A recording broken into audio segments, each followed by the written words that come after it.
नमस्कार जय जगन्नाथ शुभ सकाळ। आज हूँ नवेम्बर 18 तारिख मंगलवार। आसला प्रथम खबर इस्तीफा देले नीतीश। बिहार मुख्यमंत्री पदरु इस्तीफा देइछन्ति नीतीश कुमार। राजभवन जाय राज्यपाल आरिफ मोहम्मद खान को नीतीश तांको इस्तीफा पत्र प्रदान करिसन्ति। एहा पूर्वरु सोमवार राज्य कैबिनेट रो एक आनुष्ठानिक बैठक अनुष्ठित होइतिला। एहा वर्तमान नीतीश कैबिनेट रो शेष बैठक थिला। एई बैठक रे मंत्री परिषद को भांगिबा पई निष्पत्ति निया जायछि। एहा सहित मुख्यमंत्री नीतीश कुमार को शपथ ग्रहण पई प्रस्तुति चालिछि। से सोमवार राजभवन रे बिहार राज्यपाल आरिफ मोहम्मद खान को तांको इस्तीफा पत्र प्रदान करथिले। मुख्यमंत्री सम्राट चौधरी एवं विजय चौधरी तांको सहित कार जाइथिले।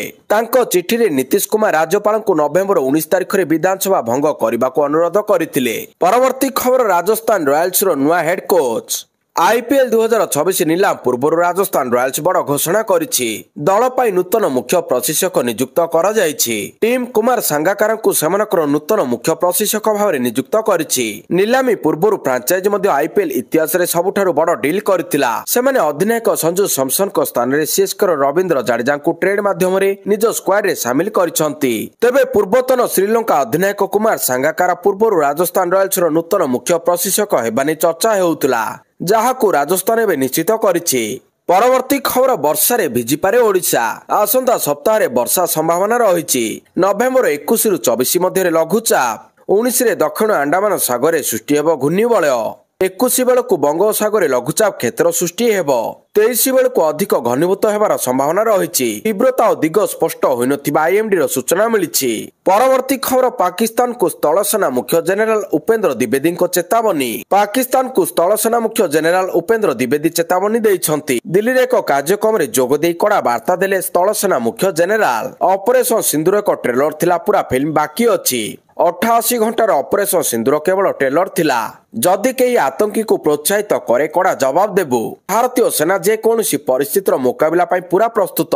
जदि पाकिस्तान सुजोग दिए किपरि पड़ोसी को व्यवहार करा जाय शिक्षा देबु बोली कहिसंती श्री द्विवेदी। परवर्ती खबर बारवाडी मैच पाई डिसेंबर 5 रे टिकेट बिक्री सूचना देले ओसीए संपादक। बारवाडी रे क्रिकेट मैच पाई आसंता डिसेंबर 5 तारिख रे हेबो टिकेट बिक्री। एने सोमवार ओसीए संपादक संजय बेहेरा सूचना देइछंती। स्टेडियम रो 6टी काउंटर रे टिकेट बिक्री हेबो। तबे डिसेंबर 1 तारिख रे ऑनलाइन टिकेट मिलिबो। डिसेंबर 3 एवं 4 तारिख रे ओसीए अनुबंधित संस्था को टिकेट दिया जिवो बोली जिलापाल कार्यालय रे अनुष्ठित बैठक रे निष्पत्ति निया जायछि। मिलिथिबा सूचना मुताबक आसंता डिसेंबर 9 तारिख रे भारत दक्षिण आफ्रिका मध्य टी20 मैच अनुष्ठित हेबो। परवर्ती खबर दिल्ली विस्फोरण पछरे बांग्लादेश रो लिंक। एने हाथ में लागिला बड़ सुराग। दिल्ली लाल किला निकट रे गत 10 तारिख रे घटिथिबा कार विस्फोरण घटना रे बांग्लादेश लिंक सामना को आसिला। एई आत्मघाती आक्रमण पछरे बांग्लादेश रो हाथ थिबा तदंतकारी संस्था एनआईए को सूचना मिलिछि। आक्रमण पूर्व बांग्लादेश रो राजधानी ढाका रे षडयंत्रकारी आतंकी बैठक बसितिला। एई बैठक रे आक्रमण रो संपूर्ण योजना प्रस्तुत होइतिला। बैठक रे आतंकवादी सैफुल्लाह सैफ हिजबुल्लाह आतंकी संगठन रो ढाका मुख्य जुबैर अहमद, सैफ रो सहयोगी इफ्तिमास इलाई जाहिर, हाफिज सजादुल्लाह एवं हाफिज अली फुजुल समेत अन्य केतक आतंकी सामिल थिले बोली जणा पड़िछि। तदंतकारी संस्थार सूचना अनुसार बैठक पर आतंकी एक टीम पश्चिम बंग दे भारत आसिथिले। भारतर विभिन्न जगह बोली आक्रमण स्थल चिन्हट करिसंती। परवर्ती खबर शेख हसीना को मृत्युदंड पर शेख हसीना को प्रथम प्रतिक्रिया।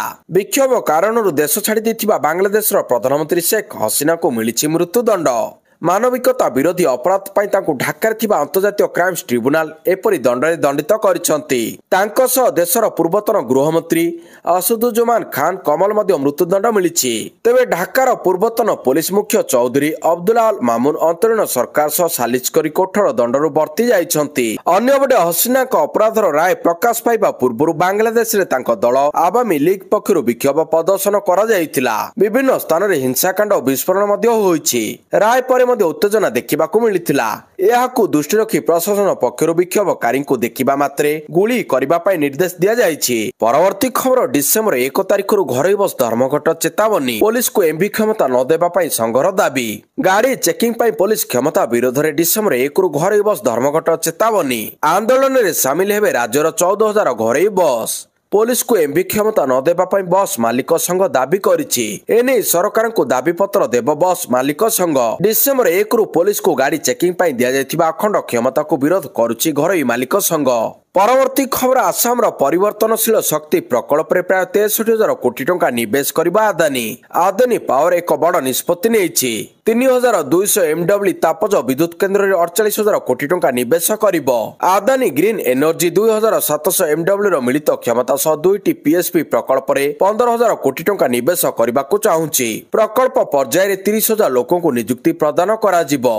ए निवेश गुड़िक भारतर उत्तर पूर्व प्रतिगोष्ठीर प्रतिबद्धता को उज्जवल करे एवं यह क्षेत्र में सर्वाधिक घरे क्षेत्र में निवेश को प्रतिनिधित्व करे। परवर्ती खबर सरकारी जमी रे समस्त व्यय निर्माण भांगा जीव।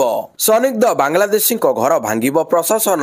घर भांगिबा नहीं सूचना देले जगतसिंहपुर जिलापाल। सरकारी जमी रे समस्त व्यय निर्माण भंगा जीव। टीम गठन करी घर भांगिबा पई जिलापाल को निर्देश दिया जायछि। टीम गठन करी घर भांगिबा पई उप जिलापाल को निर्देश दिया जायछि। मामला को गुरुतर सह नेइछु सब दिगरु तदंत चलिछि। जे मध्ये दोषी साब्यस्त हेबे पदक्षेप ने बोली कहते जिलापाल।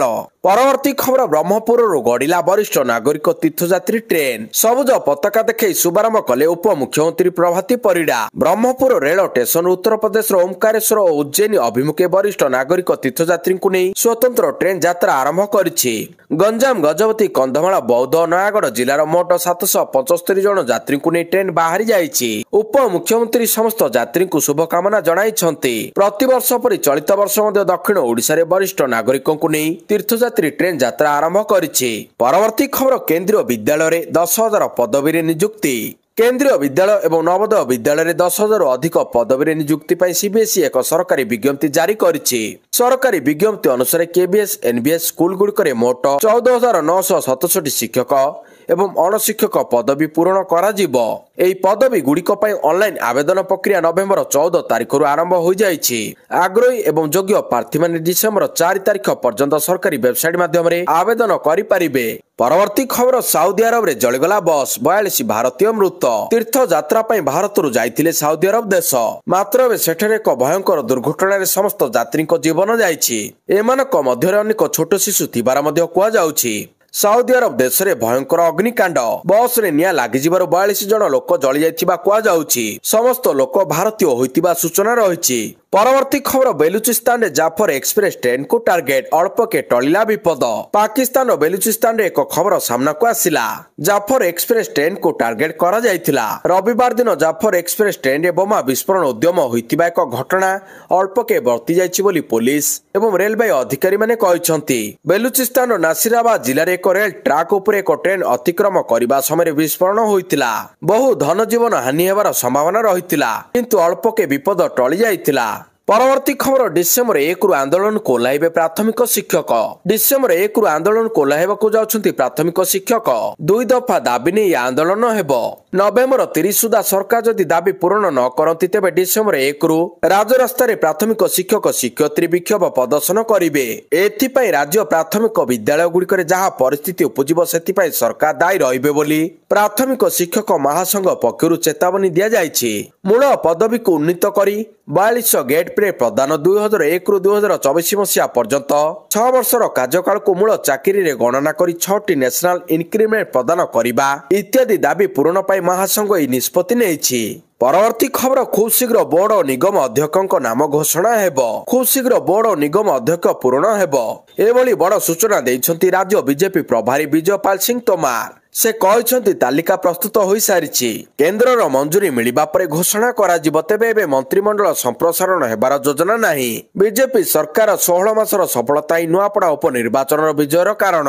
बीजेपी सरकार 16 मासर सफलता नुआपड़ा उपनिर्वाचन विजय बोली कहते राज्य बीजेपी प्रभारी विजयपाल सिंह तोमार। परवर्ती खबर जीवन युद्ध रे हारिगले कंठशिल्पी ह्यूमन सागर। परलोकरे प्रसिद्ध कंठशिल्पी ह्यूमन सागर भुवनेश्वर स्थित एम्स रे चिकित्साधीन अवस्था ह्यूमन को परलोक होइछि। मृत्यु बेल को ह्यूमन को 36 वर्ष बयस होइतिला। एकाधिक अंग प्रत्यंग अचल जोगु तांको जीवन रक्षा करिबा डाक्टर पक्षे संभव होई पाला नाही। ह्यूमन को मृत्यु खबर प्रचारित हेबा परे सारा राज्य रे शोकर छाया खेली जाइछि। संगीत दुनिया रे यह एक अपूरणीय क्षति बोली संगीत प्रेमी मत देइछन्ति। खबर मुताबक ह्यूमन सागर को लिवर खराब थिबा बेले किडनी गुरुतर भाव में प्रभावित होइतिला। परवर्ती खबर खूब शीघ्र नुआ समवाय नीति।